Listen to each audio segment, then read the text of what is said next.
What's up everybody, and thank you for joining me for another video. My name is Whack4863, but you can call me Whack. Before we get into the meat and bones of this video, I want to let you know that the issue with the servers is currently being looked at by Funcom. We're all hoping for some quick resolution with that, but we can't currently connect to any servers on PC unless you have the ability to direct connect to them, and I would advise against doing this because there's a possibility you will lose what you have on that server. So hold tight and wait for a fix from Funcom. Today we're going to cover the PC update that has gone to the live version of the game. A lot of this stuff I've already covered in my test live videos when they were bringing this stuff out. So I'm just going to give you the highlights today. I'm not going to read through this entire list. If you want to read it, there's a link in the description. You can go and read everything that's going on. If you're enjoying this content, please leave a like on this video and subscribe for future ones. Clicking the bell will notify you when I upload a new video. So let's jump into exploit fixes. It says they fixed an issue where rules of engagement on a server could be overridden to cause unintended damage to structures. Fixed an issue where certain pieces could be stacked. So those are probably both very good things. I'm not entirely sure what they're talking about specifically in those two things, but anytime they can put a exploit fix in there, I think that's a good thing. Jumping into the AI and Thrall fixes, they fixed an issue where follower commands would not function correctly in certain sections of the Sunken City dungeon, so that's good. Fixed a number of issues with world NPCs regarding the hate list, so basically where you would walk up and see one Thrall fighting another Thrall or different things attacking each other. You shouldn't see as much of that going forward. Fixed an issue where followers could not teleport correctly when leaving a dungeon.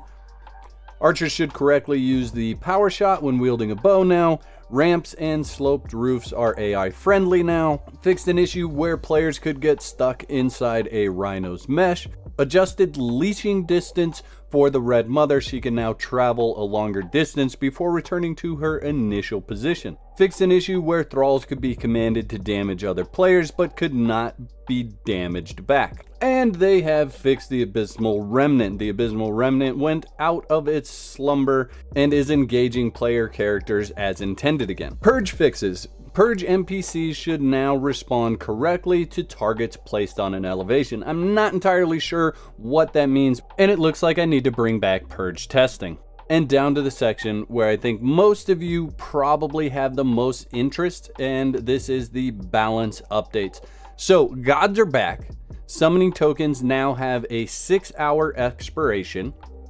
Summoning tokens can no longer be transferred between inventories. As an exception, they can be looted from a player's corpse. And I'm going to show you a few things about summoning in this video a little bit later on, but let's continue. Rebalanced followers' HP and damage across the board. Reduced HP gain by an average of 33%.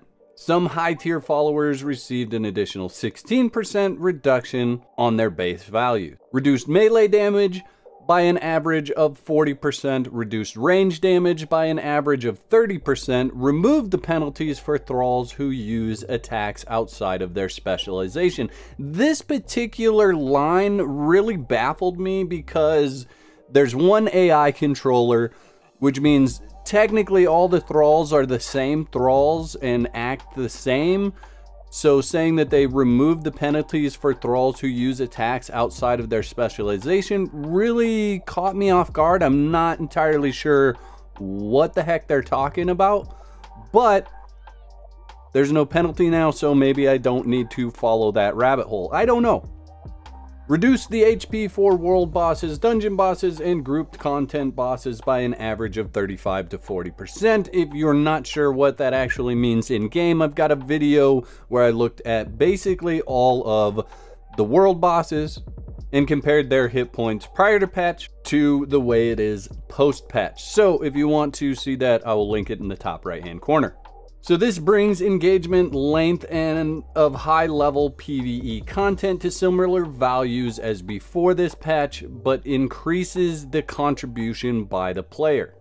Avatars should no longer be able to damage structures inside a protection dome. Players are now vulnerable to projectiles while summoning an avatar.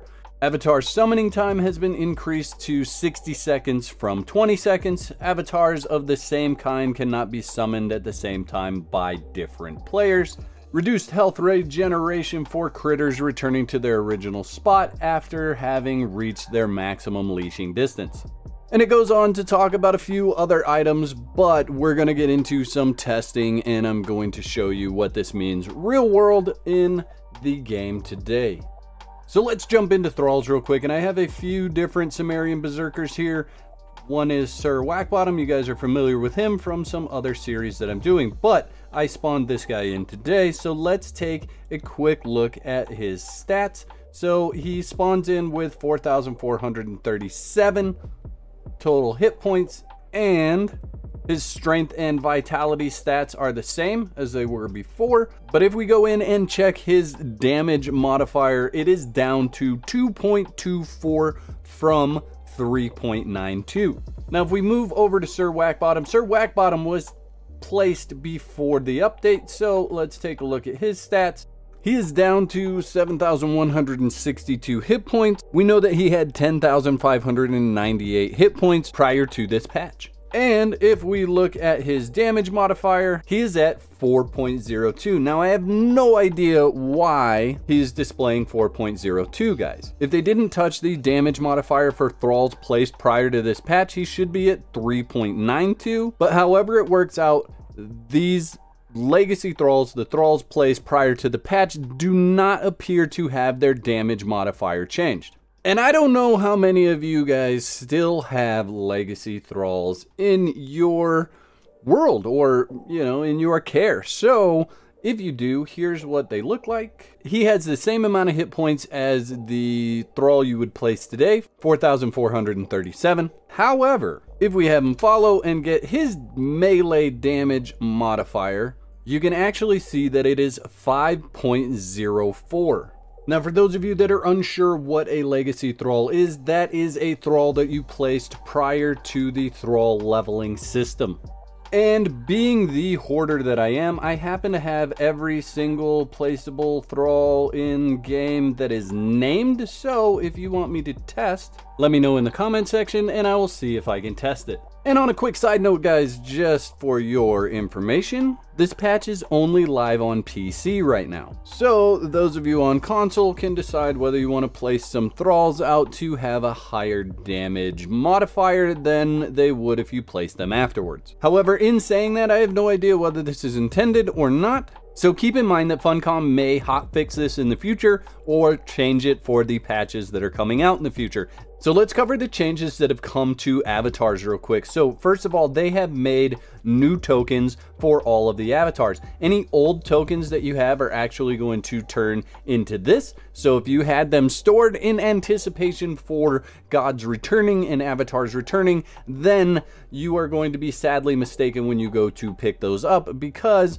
I will show you exactly what one of those does. But let's go ahead and bring in an avatar. We'll go ahead and just bring in Set. This guy, however, is the old token right there. You can see the number is 55001 and the new token is 55007. Now if I try to use number 3 here, you can see I get food poisoning for 1 minute and 37 seconds from trying to use that. So all those old tokens are gone. Now I'm going to cover a couple of things really quickly as I bring in the avatar of Dirketo, and you can see the time on the screen. Now I did some testing earlier and I was actually getting them to come in 20 seconds. And I was like, what the heck is going on? So I restored my default settings and it went back to 60 seconds as the patch says is intended.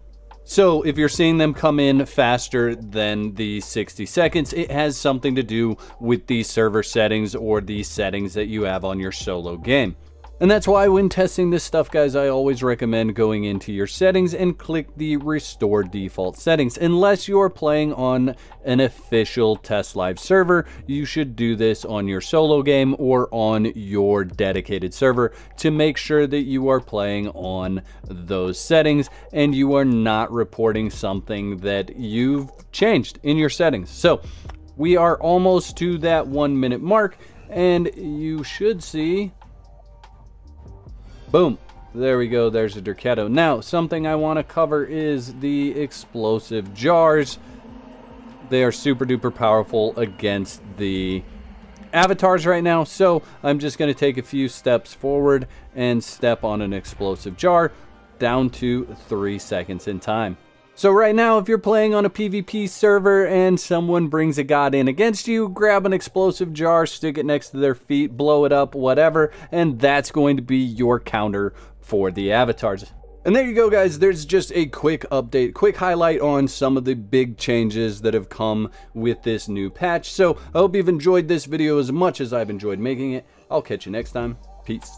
I'd like to give a big shout out to all my YouTube members and Twitch subscribers. Y'all are absolute legends. I'd like to thank everyone for their continued support, likes, comments, and general awesomeness. If you're not subscribed, you could start your free trial today and cancel at any time. Clicking the bell is highly recommended so you get notified on my next upload. There's a couple of videos on the screen. You can follow me over there to continue the conversation.